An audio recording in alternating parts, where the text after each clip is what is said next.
Do you always feel the need to control everything?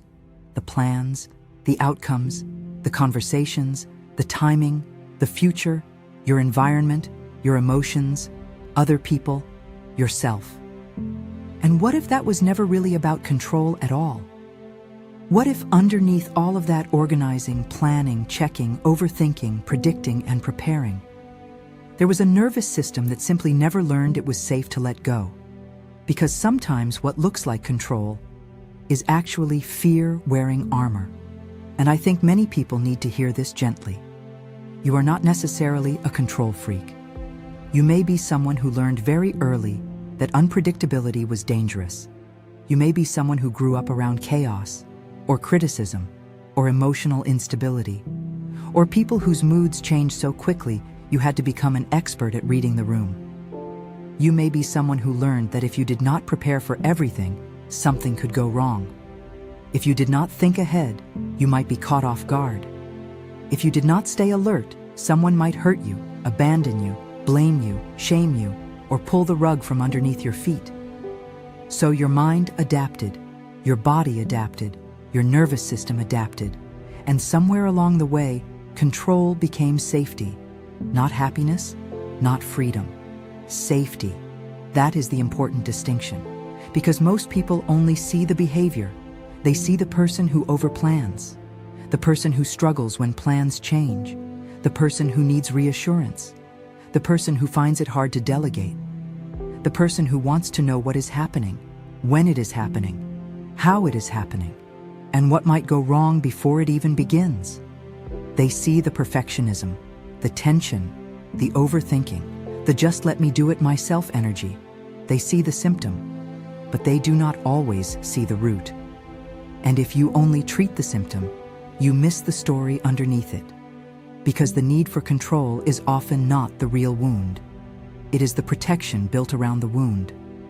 It is the lock on the door, the alarm system, the guard dog. The part of you standing at the entrance of your life saying, "Nothing gets in unless I have checked it first."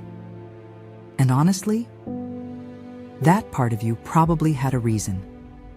Maybe there was a time in your life where you had no control at all. No control over the adults around you. No control over the atmosphere in the house.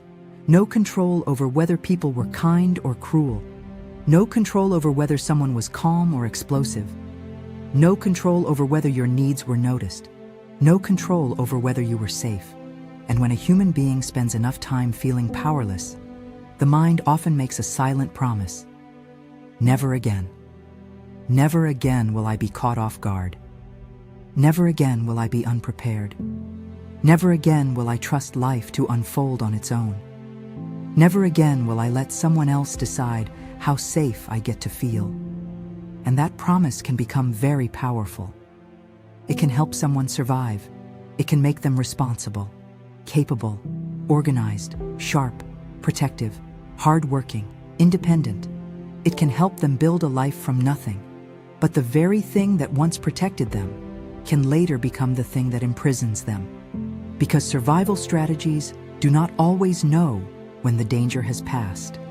That is the strange thing about the nervous system. It does not work on logic alone.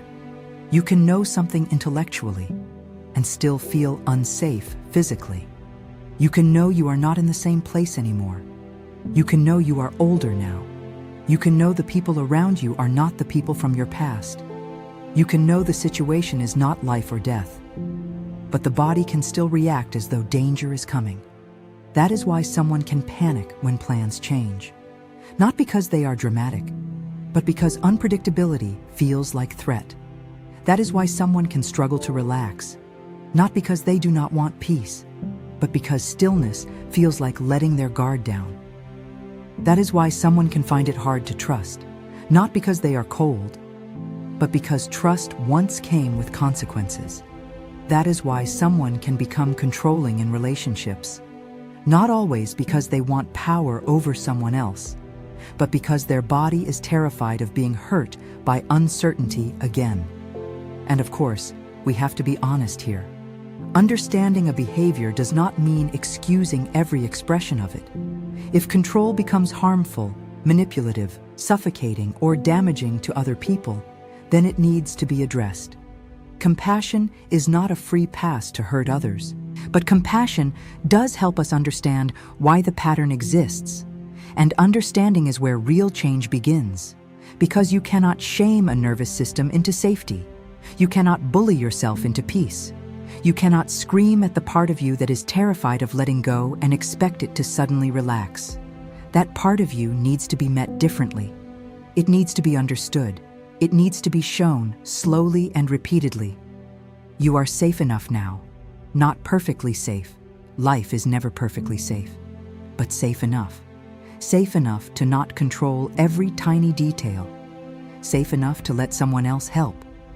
Safe enough to let a plan change without your body treating it like an emergency. Safe enough to allow a conversation to unfold without rehearsing every possible outcome. Safe enough to rest without guilt. Safe enough to breathe without preparing for the next disaster. Because sometimes control is just the nervous system trying to prevent pain before it arrives. And if you have lived through enough pain, that makes sense. It does not mean the pattern is healthy forever, but it does mean it deserves to be understood before it is dismantled. This is where a lot of healing advice gets it wrong. People say, just let go. As though letting go is a light switch. As though the body has not spent years learning that letting go leads to danger. As though the mind can simply drop the very strategy that once helped it survive. But real letting go is not forced. It is earned through safety, through repetition, through small experiences that teach the body.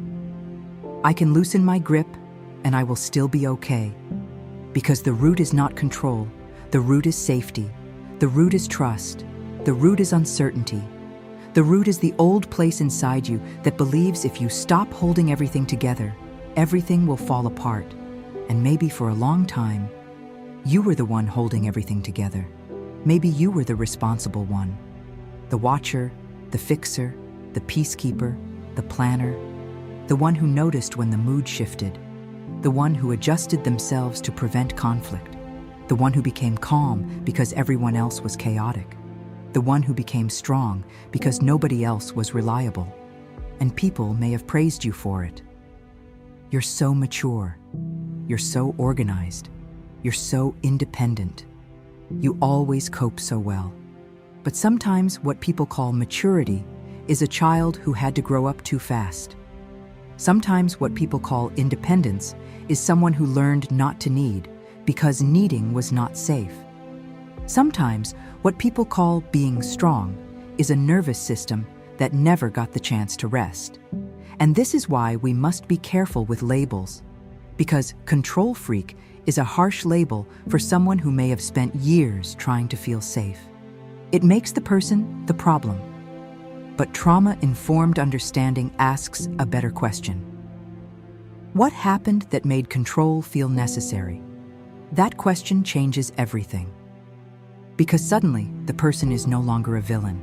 They are a human being with a strategy that may need updating, but a strategy nonetheless. And that is where real healing begins. Not by destroying the part of you that needs control, but by helping it retire from a job it was never meant to do forever. Imagine carrying a heavy shield for years. At first, it protects you. It keeps things away. It gives you something to hold between yourself and danger. But after enough time, your arm begins to ache. Your body adapts around the weight. You forget what it feels like to move freely. And one day, someone says, "Why are you still carrying that?" And you say, "Because I do not know who I am without it."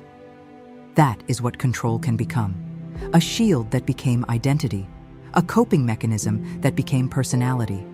A protective strategy that became the way you move through the world. But you are more than your survival strategies.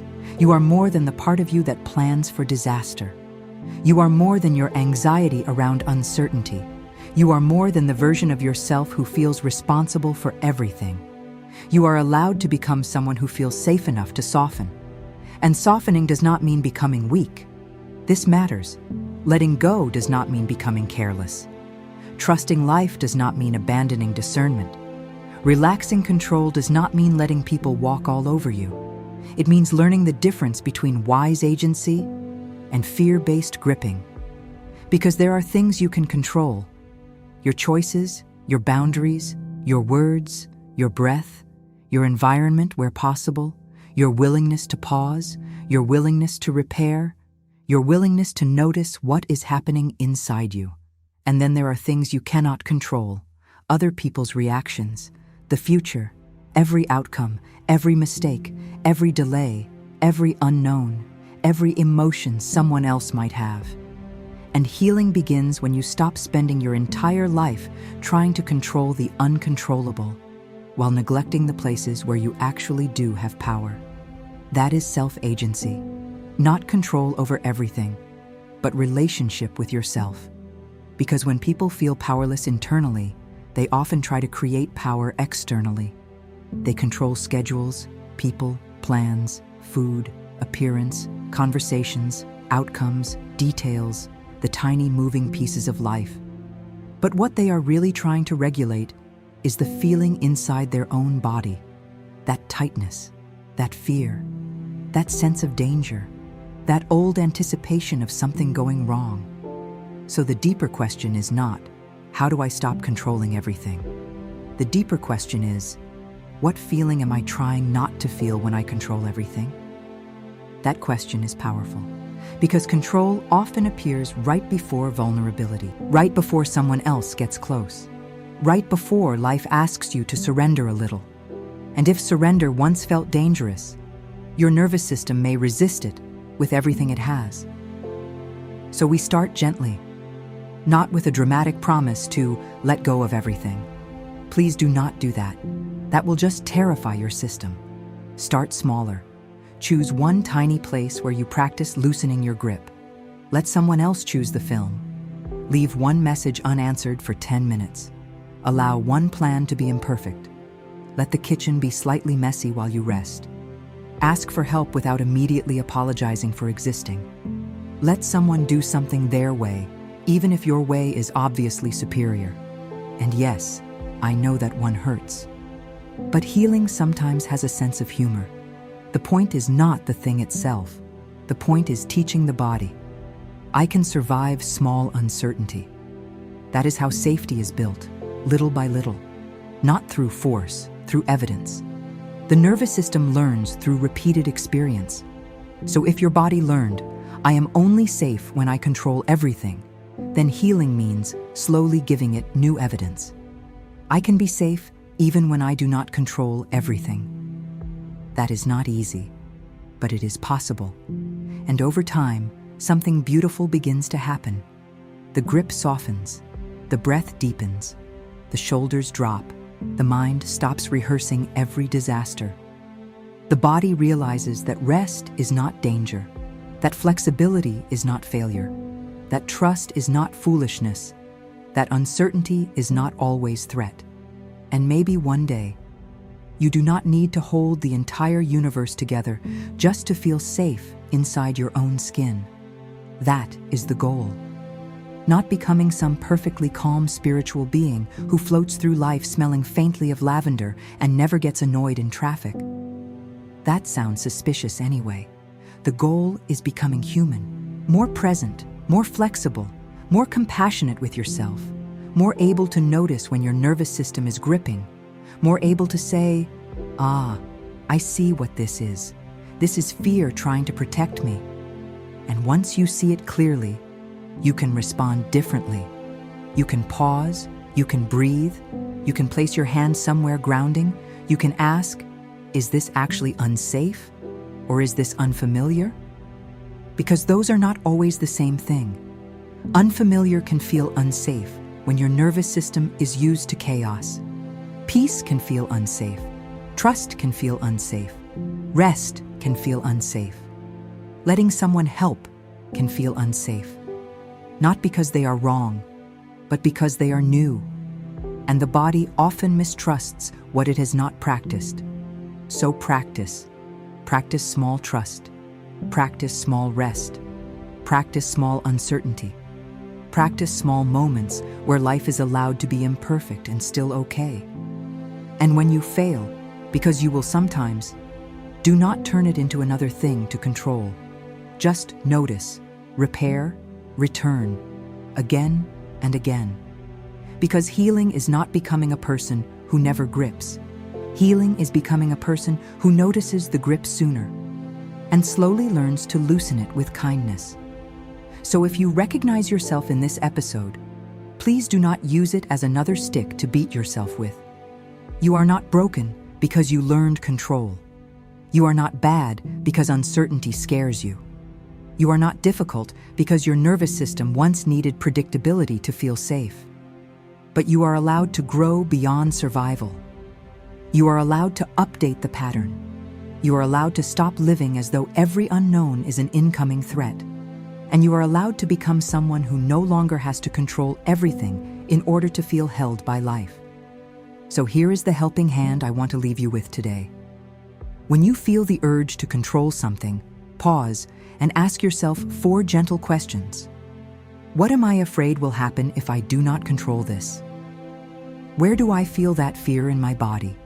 Is this situation truly unsafe, or is it simply uncertain? What is one small way I can support myself without gripping tighter? Those questions bring you back to the root, not just the symptom, because the symptom is control. The root is usually fear, uncertainty, old pain, lack of safety, or a nervous system trying to protect you from something that has already happened before. And once you begin working with the root, the symptom does not have to fight so loudly for your attention. So no, you are not a control freak. You may simply be someone who never felt safe letting go. And now, very gently, one breath at a time, you can begin teaching your body that it does not have to hold everything anymore. If this episode resonated with you, I'd love to know in the comments, what is one tiny thing you find hardest to let go of? Plans? Timing? People's opinions? How things should be done? Or, be honest, is it letting someone else load the dishwasher incorrectly?